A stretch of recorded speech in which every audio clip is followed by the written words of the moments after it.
Ashama arkafune daawwattoota YouTube isaaq zeenu jalatti argamtan hundi keessan nageenyi keenya kan kabajaaf jaalala bakkuma jirtanitti isinaa dhaqqabu jecha egaa odeessaalee haaraadhaan dhufneetti jirra hanga xumura sagantaa keenyaatti akkan waliin turtan kabajaan isin affeerra egaa odeessaalee keenya irratti ce'uudhaan duratti mee manguddoon kun waan isin jette dhaggeeffadhaa nuti fira abiyyi miti nuti eenyu ari Sije, abiyyootun argina ajjeesan. Maaliif ajjeessan? Hek, Maal si godhame? ijoollee keenya fixe. Eessatti? Oromoo maal naar kaafuuta na hiisistoota dhaqina hiisis. Dhaqa. Iyyiti yoo fiddanii dhuftanis kun daratii konan keenya. Nutsuu Oromoodhaan. Abbireetti fiimiti. Rangabaanis hin bitamu. Appreetiivii miti miti haa ta'u. Bireetti fiimiti. Nutsuu Oromoo. Abbaan koo. Barat Aayilaanii abbaan koo. Miila isaatiin duulee. An ashanereera asmassin wajjin duuleera. Maqalee duuleera. Iddoo baay'ee duulee miila isaatiin achi deebi'ee anaan ashateera. Kanaaf abbaan koo.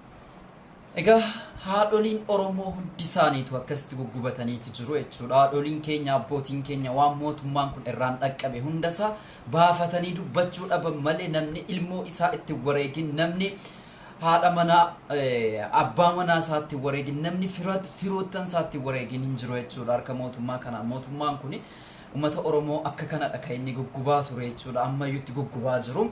Egaa waan ajaa'ibaati ergaa addaati abiyyiin utuun argina ajjeesaa ilmaan keenya nu jalaa fixee ummanni Oromoo kutaan Oromiyaa guutummaan guutuutti kanatti gubataniiti jiru jechuudha.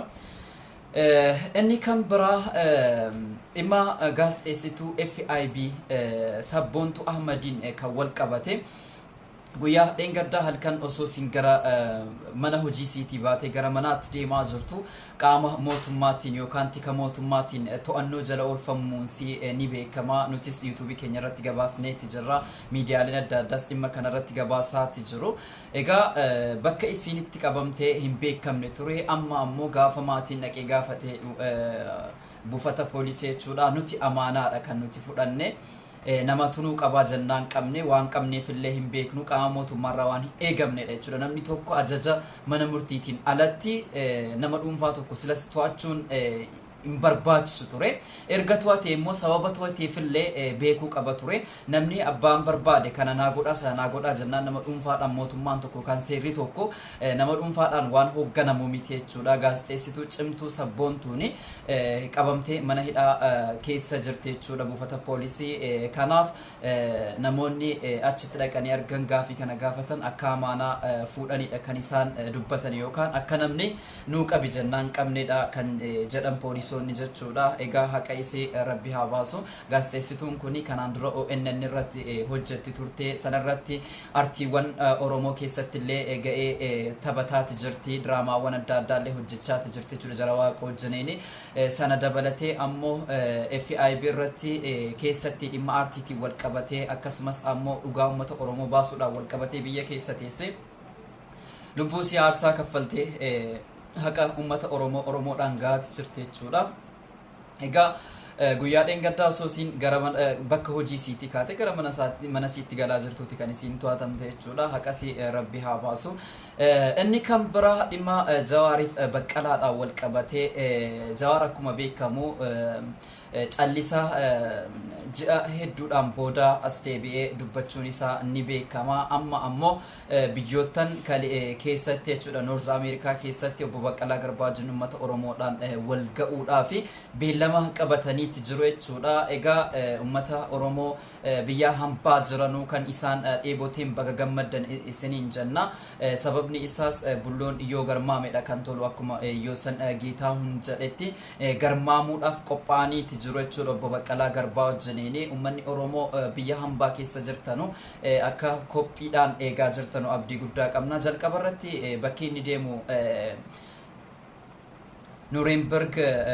Nuremberg Forzit gara Jarmanitti kan inni imalu jechuudha. Januaarii 4 bara 2022 jechuudha. Saturday guyyaa kanatti kan inni start saat sa'atii 12tti Jarman irratti beellamni akka qabamedha kan beekamu achitti gaa ummanni Oromoo Jarmaniin keessa jiraatanu sagalee ta'uudhaaf ummata Oromootiifis jarris yeroo isaan hidhamanu sagalee ta'uudhaaf ga'ee gurguddaa taphataa turan jechuudha ga'ee kana keessatti namoonni hedduun jara dheeboteeti jira waan ta'eef haala siyaasa biyya keenya kana keessa deemaa jiru waan gurguddaa waan hedduusaa akka balballoomsanu yookaan immoo akka ifoomsanu baay'ee eegamaati jira sanarraan dabalatee North America bakka adda addaatti socho'uudhaaf qophii gaatti jiru keessatti Minnesota, Shillua, Seattle, Portland, Las Vegas, Atlanta, Denver, San Diego, Washington DC,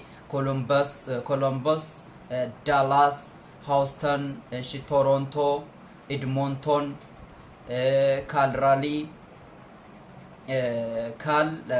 Calgary, Vancouver, BC, waan akkasii akkasiiti maqaan biyya jira abbaa kun baay'ee nuuf hin galu ingiliffi jiraas immoo keenyaan adda waan ta'eef bakka kana keessatti North America keessa socho'uudhaaf beellama qabataniitu jiru jechuudha warri biyya ambaa keessa jirtan baga gammaddanis niin jenna bulloon garmaamuudhaaf qophaa'eeti jira waan ta'eef akkuma beekamu miidiyaadhaaf ibsi inni dheengadda kenne gaazexeessaadhaaf ibsi inni dheengadda kenne jedhe tokkoof tokkotti nageenya tuyyuu dursaa biyya kana utubee yookaan biyyi tokko dimokiraasiidhaan haqaan akka jiraattuuf yookaan federaalizimiin akka babal'atuuf inni guddaani dhukaasa osoo hin taane lola osoo hin taane biyyee lolaan yookaan qawweedhaan bilisoomte jiraattus walabummaan isiin gonfatte hedduun hin jiru waan ta'eef biyya tokko keessatti nageenyi barbaachisaadha lammiin isii nageenyaan jiraachuudhaaf dimokiraasii haqaa babal'isuudhaaf nageenyi baay'ee barbaachisaadha kan jedhudha kan inni irra deddeebiidhaan dubbatee dhimma akkasumas ammoo dhimma waraanaa federaalaatii fi Tigraay irrattis bal'inaan kan inni dubbate akkasumas ammoo daguuggaa sanyii uummata Oromoo irratti mootummaa kanaan raawwataa jiru gadi fageenyaan dubbateeti jira jechuudha egaa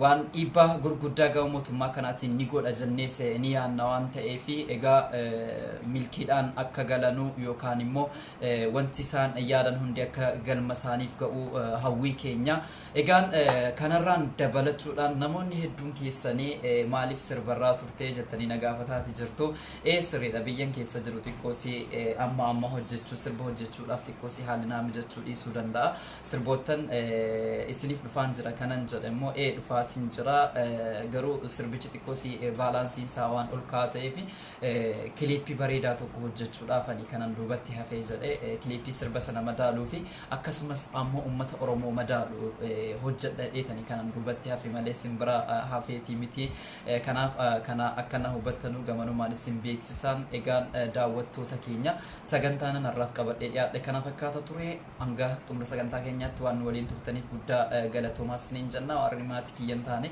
subscribe gochuudhaan maatii kiyya ta'an isiniin jedha nageetti